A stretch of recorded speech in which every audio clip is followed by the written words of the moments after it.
The airport in Sao Paulo moved with the same restless rhythm it always had. Voices overlapped in Portuguese and English. Rolling suitcases clicked against polished floors. The smell of strong coffee and warm air drifted through the terminal like a memory that refused to fade. Nothing here had changed, but Christian Hawthorne had. He stepped off the private jet without hesitation, his movements precise, measured. A black suit tailored to perfection clung to his broad frame, the fabric hiding weapons and secrets alike.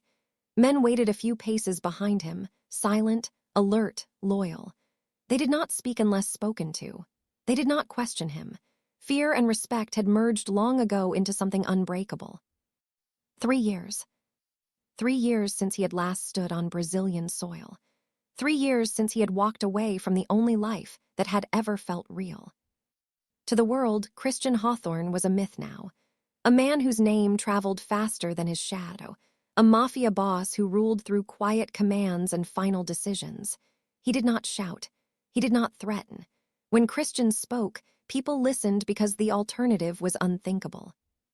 But as his shoes touched the familiar ground, something inside his chest shifted, subtle and unwelcome. This place remembered him. The air itself seemed heavier, pressing against him with invisible hands. The sound of a woman laughing somewhere across the terminal made his jaw tighten.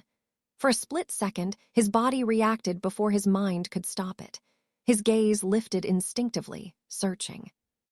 Emily. The name surfaced unbidden, sharp and intimate. Emily Monroe, the woman he had loved before power had demanded everything. Before blood oaths and syndicate wars had carved him into someone colder, harder. She was the only person who had ever looked at him without wanting something. The only one who had touched him without fear or calculation. He shut that door years ago, locked it, buried it. Or so he told himself. Christian adjusted the cuff of his watch, a habit born from discipline rather than vanity. Business. That was why he was here. Brazil was unstable, fractured between rival organizations. Territory needed consolidation. Loyalty needed reinforcement. The syndicate required his presence to remind everyone who still ruled. That was the reason he gave his men, the reason he gave himself. Yet the moment his feet carried him deeper into the terminal, past familiar signs and corridors he once walked beside a woman who laughed easily, regret curled low in his stomach. He had left without looking back. At the time, it had felt necessary, inevitable. The underworld had demanded his full allegiance, and he had obeyed. Emily had been a weakness then. Warmth had no place in a world built on fear. He had told himself she would move on, that she deserved someone untouched by darkness. What he had not expected was how the memory of her would survive everything else. California had hardened him. Europe had sharpened him. Violence had taught him restraint, and betrayal had taught him silence. But none of it had erased her. She lingered in the quiet moments between decisions, in the rare seconds before sleep when the world went still. He had not returned for her. That was the lie he repeated as he walked. His men fanned out subtly, creating space around him. No one approached. No one dared. Christian's reputation preceded him, and even here, even now, people felt it. Danger wrapped around him like a second skin. Still, beneath the control, beneath the danger, something restless stirred. The past was close, closer than he expected. He felt it before he saw it. A tension in his spine, a pull in his chest that had nothing to do with instinct and everything to do with memory. The sense that something unfinished was waiting just beyond his line of sight. Christian slowed his steps without realizing it. This place had once been the beginning of everything. Now it felt like the edge of something else entirely. He told himself to keep moving, to stay focused, to remember who he was now. But the truth pressed in quietly, relentlessly. A man could leave a place. He could leave a woman. He could build an empire on blood and silence. But some parts of the past did not stay buried. They waited. And as Christian Hawthorne crossed the terminal, controlled and dangerous and emotionally sealed tight, the collision he had spent 3 years avoiding was already moving toward him. The moment Christian saw her, the world narrowed to a single point.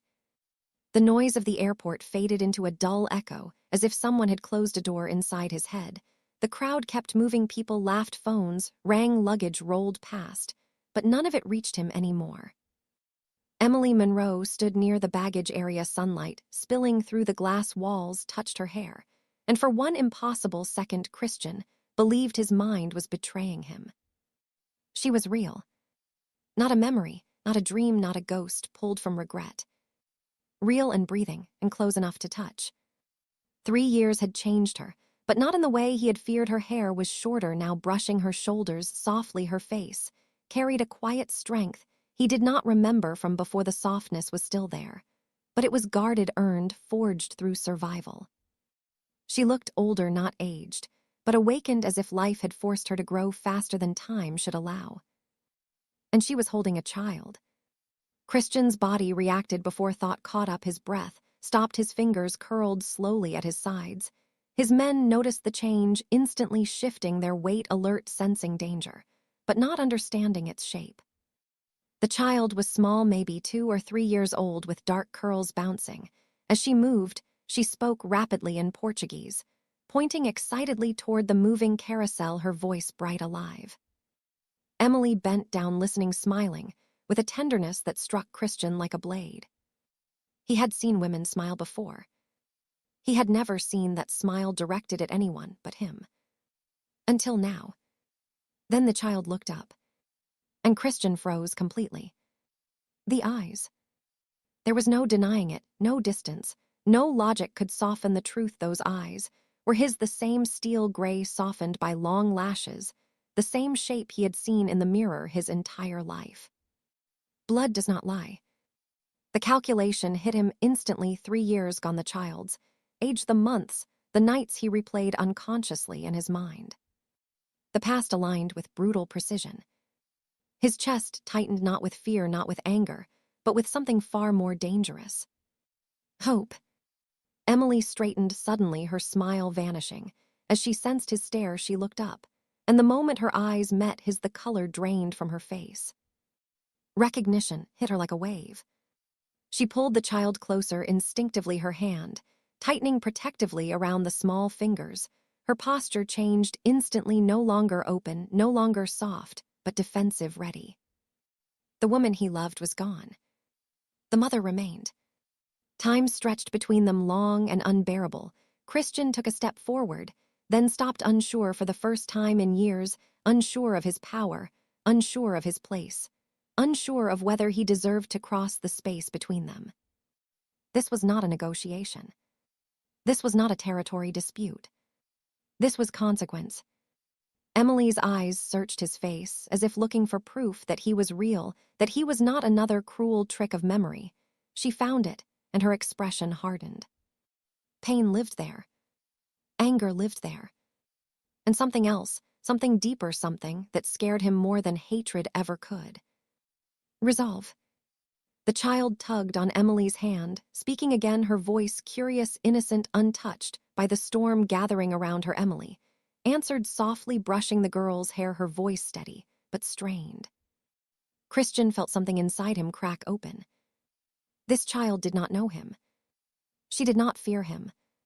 She did not know that the man watching her from across the terminal ruled through blood and silence. She only knew her mother. And somehow, that hurt more than anything he had ever lost. His men waited for instruction, unaware that their boss, the man who had faced down enemies without blinking, was fighting to breathe. The past had found him. Not with a gun. Not with a threat. But with a child who carried his eyes, and a woman who carried his heart, and neither of them belonged to him anymore. Or so it seemed. Christian took another step forward. This time he did not stop. Whatever waited on the other side of this moment, he would face it. Because some collisions cannot be avoided, and some truths refuse to stay buried. Christian crossed the terminal with the calm precision that had once terrified entire rooms, but inside him, everything was splintering. Each step toward Emily felt heavier than the last, as if the air itself resisted him. The child clung to her leg, now watching him openly, curiosity bright in her face. No fear, no recognition, only interest. That innocence was what hurt most. Emily did not move when he stopped in front of her. She lifted her chin slightly, not in greeting, but in warning. Her body angled subtly, placing herself between Christian and the child like a shield. He noticed everything, the tension in her shoulders, the way her fingers tightened around the small hand, the way her breathing changed. She was ready to protect at any cost. Christian had commanded armies, had ended wars with a single sentence, yet now he stood silent, his power meaningless in the face of her stare. 3 years collapsed into a single heartbeat. Emily spoke his name, softly, not with warmth, not with anger, but with something fractured, something unfinished. Christian. The sound of it hit him harder than any blade. He opened his mouth, then closed it again. Words failed him for the first time in a very long time. There was nothing he could say that would not sound like an excuse, nothing that could bridge the distance that had grown between them. The child shifted closer to Emily, peering up at him, with wide eyes so like his own that his chest tightened again. She studied him, seriously, head tilted, as if trying to solve a puzzle. Emily felt it too. He could see the moment she noticed the resemblance. Her jaw tightened, her gaze flicked briefly to the child, then back to him, sharp and guarded. "You should not be here," Emily said quietly, her voice steady, but low. "I came for business," Christian replied, the truth and the lie intertwined. Her lips pressed into a thin line. "Business," she repeated, as if tasting the word and finding it bitter. The child tugged again on Emily's hand, speaking rapidly in Portuguese, pointing behind Christian at something unseen. Emily nodded distractedly, responding automatically, her eyes never leaving his. Christian crouched slowly, without thinking, lowering himself to the child's level. His men stiffened behind him, but he ignored them. The girl looked at him more closely, now her gaze serious, thoughtful. "Hello, little one," he said softly, keeping his voice gentle, controlled. The child blinked, then smiled shyly, hiding half her face against Emily's leg, before peeking out again. Emily's breath caught. She did not tell him to stop, but her hand tightened protectively on the child. "She is shy with strangers," Emily said flatly. "Understandable," Christian replied, his voice barely above the noise of the terminal. The child reached up, holding 2 fingers, then, after a pause, added another, proud of herself. "Almost 3, she announced clearly. Christian's heart stuttered. Almost 3. The final piece slid into place with devastating clarity. Emily straightened fully, now her expression hardening. She reached down, lifting the child into her arms, ending the moment decisively. "We are leaving," she said firmly. "Wait," Christian said, the word escaping before he could stop himself. She turned sharply, eyes flashing. "Do not," she warned, "do not follow us. Do not speak to her. You lost that right when you walked away." Christian rose slowly, his face unreadable, but his voice cracked just slightly. "I did not know." Emily laughed softly, without humor. "You always say that," she replied, then stepped back, creating distance again. The child rested her head on Emily's shoulder, watching him silently, eyes still curious, still familiar. For one unbearable second, Christian felt something close to panic, the kind no bullet could stop. He had returned to reclaim territory, to assert dominance, to remind the underworld who still ruled. Instead, he stood stripped of power, facing the one truth that could destroy him. He had left behind more than a woman. He had left behind his blood. Emily turned away, carrying the child, toward the exit, never looking back. Christian did not move. He simply watched as the past walked out of his reach, and the future followed in her arms. And for the first time since becoming a Mafia boss, Christian Hawthorne felt fear, not of death, not of betrayal, but of losing something that mattered more than power ever had. Christian did not follow them out of the airport.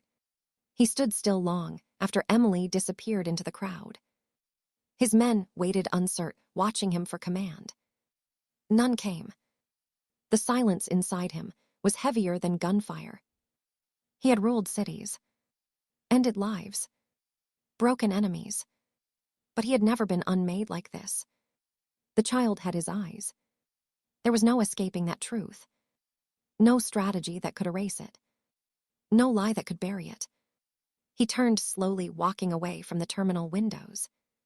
Each step felt like leaving something behind again. Only this time it was not a choice. Outside, the airport heat pressed down hard and real. Cars waited, engines running. His driver opened the door without speaking. Christian sat back, staring at nothing. The city moved past the tinted glass, familiar and distant at once. 3 years ago, he had left Brazil, believing distance would dull everything. That power would replace feeling. That silence would erase memory. It had not. Emily had looked at him like a stranger. Worse, like a threat. Not with love, not with longing, but with steel resolve. She had built a life without him. A wall he could not break with force. Back at the safe house, his men reported updates. Territories stable. Rivals quiet. Meetings scheduled. Christian listened without hearing. The syndicate expected a king. But the man who returned carried something else now. A fracture. A vulnerability. A child-shaped absence where certainty once lived. That night, he stood alone on the balcony, overlooking the city. Lights stretched endlessly beneath him. This was his territory. His world. Yet it felt smaller than it ever had. Memories surfaced uninvited. Emily laughing barefoot in the kitchen. Her hands warm against his chest. The way she used to look at him, not afraid, not impressed, just certain. She had trusted him. And he had left. His phone buzzed with messages from lieutenants. From men who feared disappointing him. From men who would kill on command. He ignored them all. Instead, his mind replayed the moment. Emily pulled the child closer. The instinctive protection. The fear he had put there. That child had grown without him. Taken her first steps. Spoken her first words. Fallen asleep at night without knowing his name. The realization hollowed him out. Near dawn, his right-hand man approached cautiously. Asking when the meetings would resume. Asking how aggressive the expansion should be. Christian finally spoke. His voice calm but altered. Delay everything. The man hesitated. Territory waits for no one. Christian turned slowly, his eyes cold again, but different now. Territory can wait. Blood cannot. The man nodded, backing away. Alone again, Christian exhaled deeply. For the first time since becoming a mafia boss, his power felt secondary. The past had not come to haunt him. It had come to claim him. And somewhere in this city, a woman he loved was raising a child that carried his blood. A child who did not know him. A child who might never forgive him. Christian Hawthorne had faced death without blinking. But now, as dawn broke over Brazil, he understood the truth. The hardest battles are never fought with weapons. They are fought with regret. And this one had only just begun. Night wrapped the city in silence, but Christian did not sleep. He stood by the window, watching lights flicker below like distant fires. This city once obeyed him. Now it felt like a witness. His mind replayed the airport again and again. Emily pulling the child close. The way her body shifted without thought. A mother protecting what mattered most. He poured a drink but did not touch it. Power had trained him to endure hunger, pain, and fear. It had not trained him to endure this. Before dawn, he made the call. Not to a lieutenant. Not to a fixer. But to the one man who knew everything. Marcos. His eyes and ears in Brazil. The man who cleaned problems before they became wars. Find her, Christian said quietly. Not to hurt. Not to scare. Just to know. Marcos did not ask questions. He never did. Hours passed. Meetings were postponed. Territory discussions delayed. Rumors stirred as word spread that the boss was silent.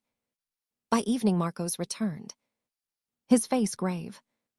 She lives in Vila Madalena. Modest apartment. No guards. No money from us. Christian's jaw tightened. Continue. The child, Marcos said carefully. Girl. 2 years old. Name Sophie. The name struck deep. Soft. Beautiful. Not his. She works, Marcos continued. Translator. Freelance. She refused help when it was offered. Offered by who, Christian asked. Marcos hesitated. By Vincent. The name fell heavy in the room. Christian turned slowly. The air changed instantly. Vincent had been more than a lieutenant. He had been family. Brother in blood and war. And he had been here. In Brazil. When Christian left. Say it, Christian said. Marcos swallowed. Vincent ordered the block. Calls. Emails. Everything. He told her you chose the syndicate. That you were engaged. That she was a weakness. Silence filled the room, thick and suffocating. Christian felt something inside him snap. Not Ray. Not yet. But clarity. While he had been building power, someone else had been shaping lies. While he believed Emily abandoned him, she had been fighting alone. Pregnant. Afraid. Cut off. Christian closed his eyes. The image burned. Emily standing alone with a child in her arms, believing he had chosen power over blood. When he opened them, his expression was empty. That frightened Marcos more than anger. Did she ever try again, Christian asked. Every month, Marcos said softly. Until she stopped. Because she believed she meant nothing. The words landed like a verdict. Christian turned back to the window. The city no longer looked like territory. It looked like a test. Vincent wanted a king without attachments. A weapon. A ruler without weakness. Instead, he had created something else. A reckoning. Christian spoke finally, his voice low and controlled. Prepare the car. Marcos nodded. Where are we going? Christian answered without turning. To face what I left behind. And this time, I am not walking away. Villa Madalena slept quietly under the soft glow of streetlights. The neighborhood felt smaller than Christian remembered narrower streets, lower buildings' lives, stacked close together without walls or guards. He stepped out of the car alone, leaving his men behind for the first time since his return. This was not a place for fear. This was a place for truth. The building was modest, paint-worn balconies, crowded with plants and laundry. Nothing about it spoke of power. Everything about it spoke of survival. Christian stood across the street, watching a single window on the third floor. Light flickered inside. Movement passed behind thin curtains. She was there. His heart slowed the way it did before a war. Controlled, steady, prepared. A door opened below. A neighbor passed. No one recognized him. Here he was just a man in a dark coat, with too much silence around him. Time stretched. Then the door upstairs opened. Emily stepped onto the balcony. She leaned against the railing, breathing in the night air. For a moment she looked tired. Not weak. Just human. Christian felt something tighten in his chest. This was the woman who had carried his child alone. Who had built a life without protection. Without money. Without him. A small figure appeared behind her. Sophie. The child padded out barefoot, rubbing her eyes. Emily lifted her, without effort settling her on her hip. The movement was instinctive, practiced. Sophie rested her head against Emily's shoulder. Safe. Content. Christian did not realize he was holding his breath until his lungs burned. He took one step forward, then stopped. This was not his world. Not yet. A voice cut through the quiet. You can come out now. Christian froze. Emily was looking straight at him. Eyes sharp. Unafraid. She had always known when he was near. He stepped into the light, slowly raising his hands, slightly not in surrender, but in respect. I am not here to take anything, he said. Emily's expression did not soften. You already did. The words landed hard. Sophie shifted, looking down at him again. studying him with that same serious curiosity. "Who is he?" she asked softly. Emily hesitated just a second too long. Christian spoke before she could. "Someone who made mistakes." Emily shot him a warning look. Christian met it without flinching. "I did not know about her. But I know now." Silence stretched. A siren sounded far away. Emily adjusted Sophie on her hip. "You know nothing, Christian. You left. You disappeared. I buried you." Christian nodded. "I was buried too. By lies." Her eyes narrowed. "Lies do not change absence." "No, but they explain it." Sophie leaned forward suddenly, looking at him closely. "You have eyes like mine," she said. The words shattered what little distance remained. Emily's grip tightened. "Do not say things like that." But it was already said. Christian swallowed. "I am not here to scare her." "Are you?" "I am here because she deserves to know I tried." "Tried too late," Emily said. "Maybe. But I am not leaving again." The wind stirred. Plants rustled. Somewhere a dog barked. Emily studied him, searching for deception. She found none. Sophie rested her head again. "Sleepy." Emily turned, slightly shielding her. "You have 5 minutes." Christian's heart pounded. 5 minutes was more mercy than he deserved, and more hope than he had allowed himself to feel. The 5 minutes passed without anyone counting them. Time bent the way it always did when something fragile stood on the edge of breaking. Emily did not invite him inside. She did not step away either. She stood there holding Sophie, as if the night itself might try to steal her. Christian kept his distance. Every instinct he had learned in blood told him to take control, to dominate the space, to speak with authority. He ignored those instincts. This was not a room he could conquer. "You should not have come," Emily said quietly. "They will follow you eventually." "I know," Christian replied. "That is why I came alone." That answer unsettled her more than any threat could have. Sophie stirred again, blinking sleep from her eyes. She reached out, touching the edge of Christian's coat with small, careful fingers. The contact was light, but it felt like a strike to his chest. "You are cold," she said, matter of fact. Christian knelt, slowly bringing himself level with her. The floor was hard. He welcomed it. "I am used to it," he said.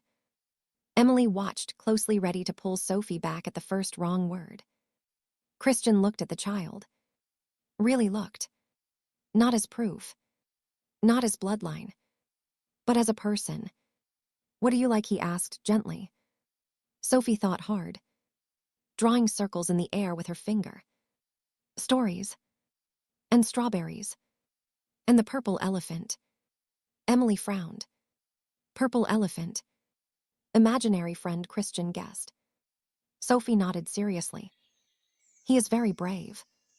"So are you," Christian said without hesitation. The words slipped out raw and unfiltered. Emily's breath caught despite herself. Inside the apartment, a phone rang. Emily ignored it. "You have enemies," Emily said. "They do not forgive attachments." "Neither do children," Christian replied. He stood, then straightening slowly. Emily felt at the shift, the weight of the man he truly was. "They will come," he continued. "They always do. And when they do, they will not see you as innocent. They will see you as Leverett." Her eyes hardened. "Do not threaten me. I am warning you." A car passed below headlights, briefly illuminating the street. Christian's men remained unseen but alert. Emily turned away finally, unlocking the balcony door. She stepped inside without inviting him, then paused. "You can stand there," she said. "But you do not step inside." Christian accepted it without argument. From inside, voices drifted from a television.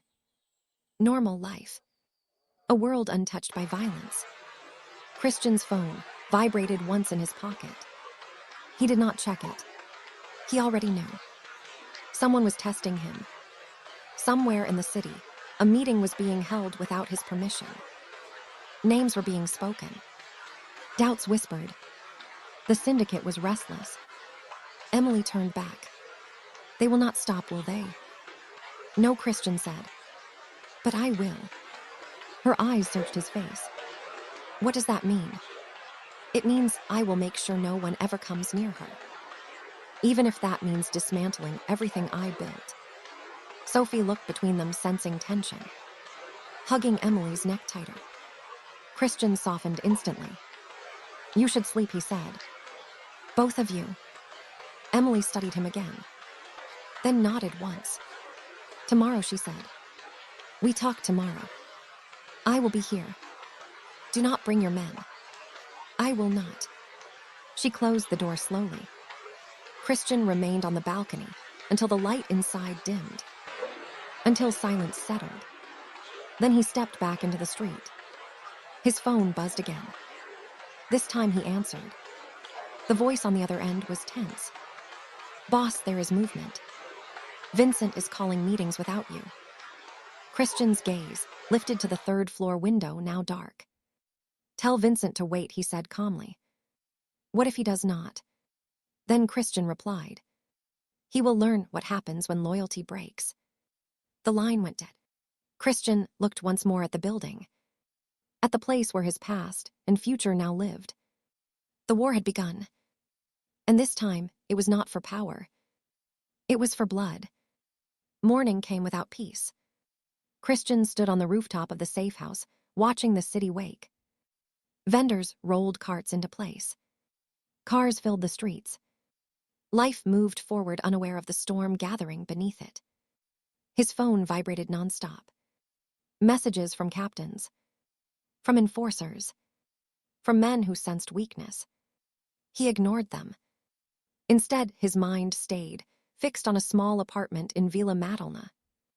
On a woman who slept lightly now. On a child who trusted easily. By mid-morning, the confirmation arrived. Vincent had crossed the line. A private meeting had been called without permission. Territory leaders summoned. Decision discussed. Power tested. This was not ambition. This was a coup. Christian felt no surprise. Only a cold clarity. Vincent had always believed fear was the only currency. Attachments were liabilities. Love was weakness. Christian had once believed him. No longer. He arrived at the warehouse alone.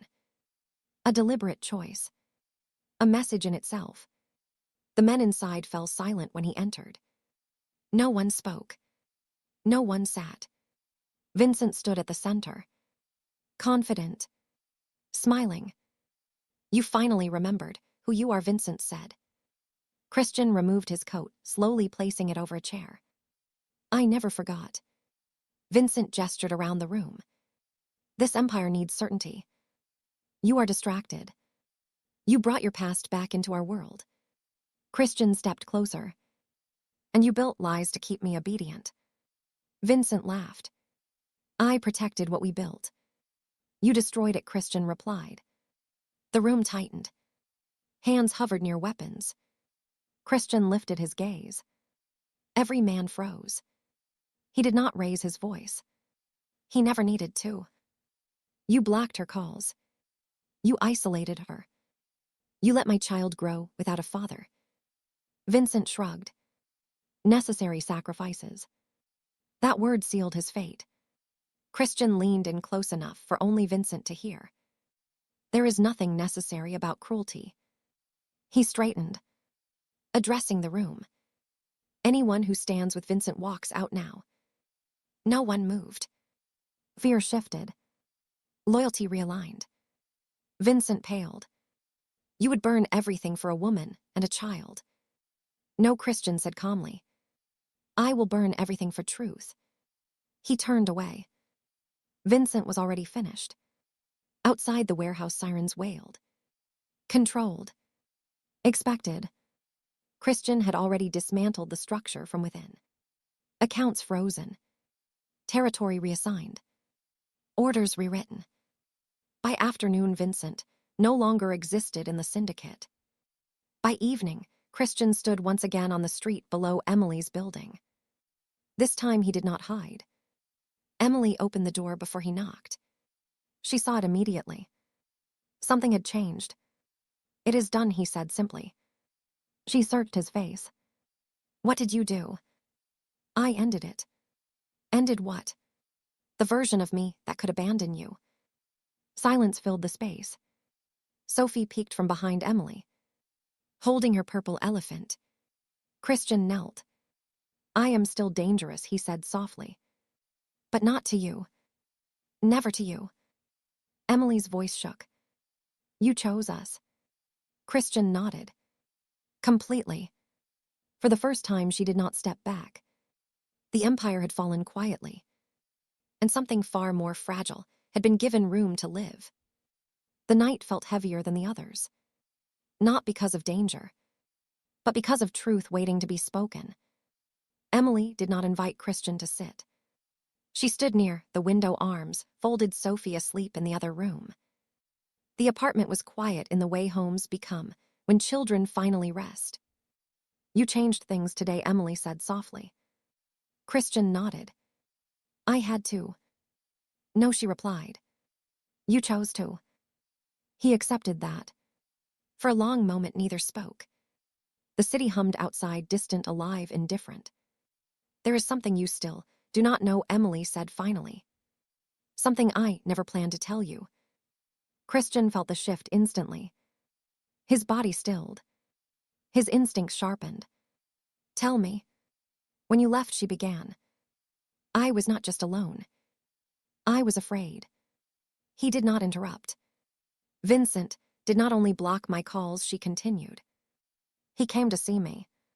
Christian's jaw tightened, but he remained silent.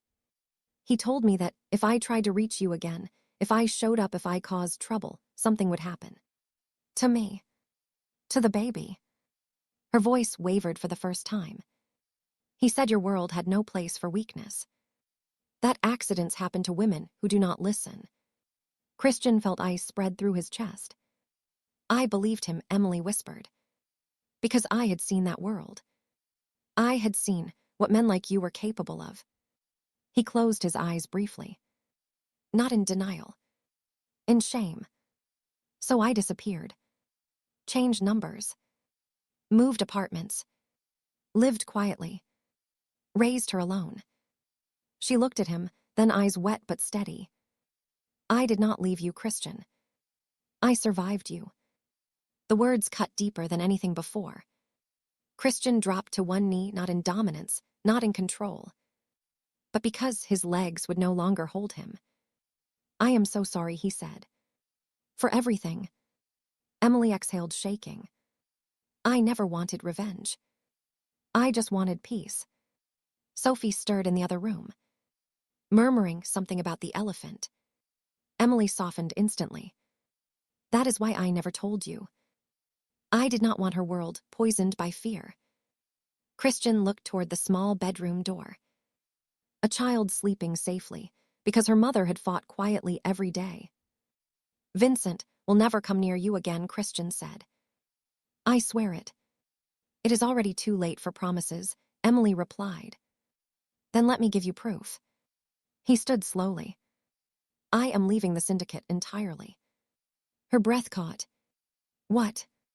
"I am dismantling it here. Selling what cannot be destroyed. Walking away from what remains." Emily stared at him. "That life does not let go easily." "I know. But I am done choosing power over people." Silence filled the room, thick and fragile. After everything she said. "Why now?" Christian answered without hesitation. "Because when I saw her, I understood that if I stayed the man I was, I would destroy her future, even if I loved her." He met Emily's eyes. "I would rather be nothing than be the reason my child grows up afraid." Emily felt something inside her finally loosen. For the first time in 3 years, she believed him. The past had not only been betrayal and pain, it had been a test. And tonight, Christian Hawthorne chose differently. Morning arrived quietly, as if the city itself was holding its breath. Sunlight slipped through thin curtains, touching the walls of the small apartment where Christian sat awake long before anyone else stirred. He had not slept, not from fear, but from certainty. The life he had ruled was already collapsing behind him. Messages had come through the night confirming it. Territories dissolved. Orders rescinded. Names erased. A kingdom does not fall with noise when it is abandoned by its king. It simply stops existing. Emily emerged from the bedroom, slowly, her face tired but calm. There was no anger left in her posture, only guarded hope. Sophie followed, rubbing her eyes, dragging the purple elephant behind her. She looked at Christian, as if he had always been there. "Are you still here?" she asked. "Always," he replied without hesitation. She accepted that answer, easily climbing onto a chair, reaching for breakfast. Children knew truth better than adults. Emily watched the exchange quietly. Then she spoke. "If you stay," she said, "there is no going back." "I am not looking back," Christian answered. They ate together in silence. Not awkward. Not strained. Just careful. After breakfast, Christian stood. "Today I will disappear," she said. Emily's breath caught. "From that world," he clarified. "From anyone who could touch you. There will be no shadow following us." She studied his face, searching for doubt, finding none. "What about her name?" Emily asked finally. "Her last name." Christian looked at Sophie, then back at Emily. "She keeps yours. Until she chooses otherwise." Something in Emily's chest broke open then. Hours later, Christian stood at the edge of the city, overlooking everything he once controlled. Documents signed. Phones discarded. Names severed. He was no longer a boss. No longer a ruler. Just a man choosing differently. That evening, they walked together through the neighborhood. No guards. No distance. Sophie ran ahead, laughing, pointing at stray cats. Emily walked beside Christian, close, but not touching yet. She stopped, suddenly turning to him. "You understand," she said. "This does not erase the past. I would never ask it to. And trust will take time. I have nothing but time now." She studied him, then nodded once. The final test came without warning. A car slowed nearby. Engine idling too long. Christian moved, instinctively placing himself between Emily and Sophie. Not aggressive. Protective. The car drove on. Emily saw it. Saw him. Saw the difference. That night as Sophie slept, Emily spoke quietly. "Stay." Christian did not move. Did not rush. He simply answered. "I am home." Weeks passed. Then months. The story spread quietly in the underworld. The boss who walked away. The king who chose blood over fear. No one came looking. Because nothing is more dangerous than a man with nothing left to lose and everything left to protect. The final reveal came not with violence but with peace. Christian Hawthorne had not returned to Brazil to reclaim power. He had returned to end it. And in doing so, he gained something far greater. A child who trusted him. A woman who chose him again. And a life that did not require silence to survive. The man who never escaped finally did. Not by running, but by staying.